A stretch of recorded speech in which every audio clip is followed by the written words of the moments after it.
নমস্কার বন্ধুরা, অভিজিৎ কিচেনে আপনাদের সবাইকে স্বাগত জানাই। আজকে আমি আপনাদের কাছে একটা নতুন রেসিপি নিয়ে এসেছি। সেই রেসিপিটির নাম হচ্ছে লোটে মাছের চচ্চড়ি।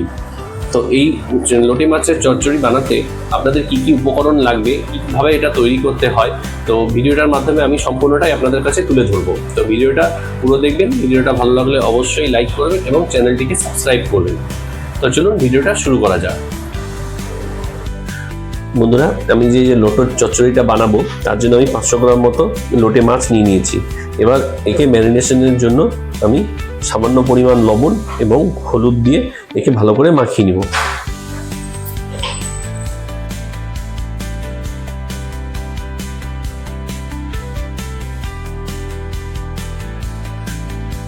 এবার মাছগুলোকে ভালো করে আমি মাখিয়ে নিচ্ছি লবণ হলুদ একসাথে।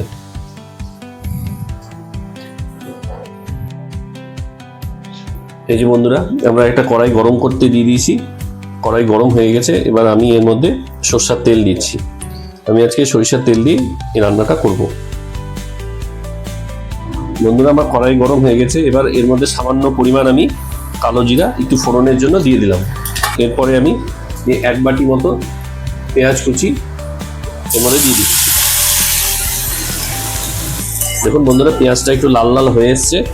এবার এর মধ্যে আমি 2 চামচ মতো আদা বাটা, রসুন বাটা এবং লঙ্কা বাটা এটা দিয়ে দিচ্ছি।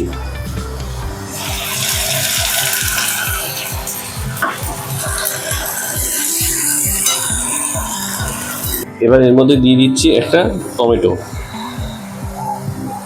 টমেটো কুচি একটা দিয়ে দিলাম। এবার দিচ্ছি পরিমাণ মতো লবণ, 1 চামচ মতো জিরের গুঁড়ো, সামান্য পরিমাণ হলুদ দিয়ে এই সবগুলোকে একসাথে ভালো করে মিক্সড করে নিচ্ছি। এবার এই মশলাটাকে ভালো করে কষার জন্য আমি এর মধ্যে সামান্য পরিমাণ একটু জল অ্যাড করছি। জলটাকে ভালো করে মশলার সাথে মিক্সড করে নিয়ে আমি এটাকে কিছুক্ষণ লো ফ্লেমে রেখে দিব, মশলাটাকে ভালো করে সিদ্ধ হওয়ার জন্য। দেখুন আমার মশলা দিয়ে তেল ছাড়তে শুরু করেছে। এবার এই মুহূর্তে আমি আমার লোটে মাছগুলোকে এর মধ্যে ছেড়ে দেব।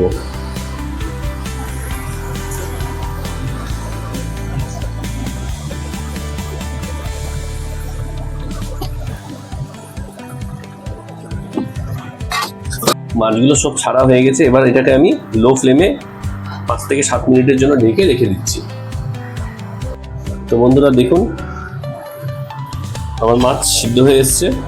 এবার এর মধ্যে একটা করণীয় বিষয় হচ্ছে, এই যে মাছের মধ্যে যে কাঁটাগুলো থাকে সেই কাঁটাগুলোকে এইভাবে করে 2টো কাঁটা চামচ দিয়ে ভালো করে বের করে নিতে হবে।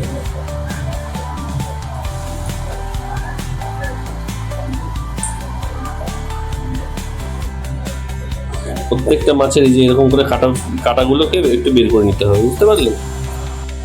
তো বন্ধুরা, আমি মাছের কাঁটাগুলোকে বের করে নিয়ে এবার সবগুলোকে একসাথে ভালো করে মশলার সাথে ভালো করে মিক্স করে নিচ্ছি।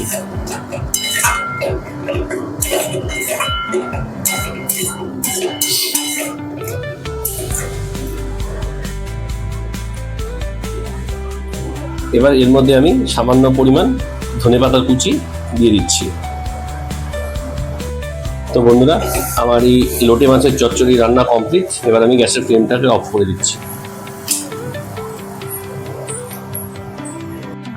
তো বন্ধুরা দেখুন, আমার লোটে মাছের চচ্চড়ি বানানো কমপ্লিট। দেখুন কি সুন্দর কালার এসছে। তো আপনারা এভাবে বাড়িতে ট্রাই করবেন, দেখবেন খুব সুন্দর হবে খেতে। তো ভিডিওটা আমি এখানে সমাপ্তি করছি। টাটা, বাই বাই, ভালো থাকবেন, সুস্থ থাকবেন।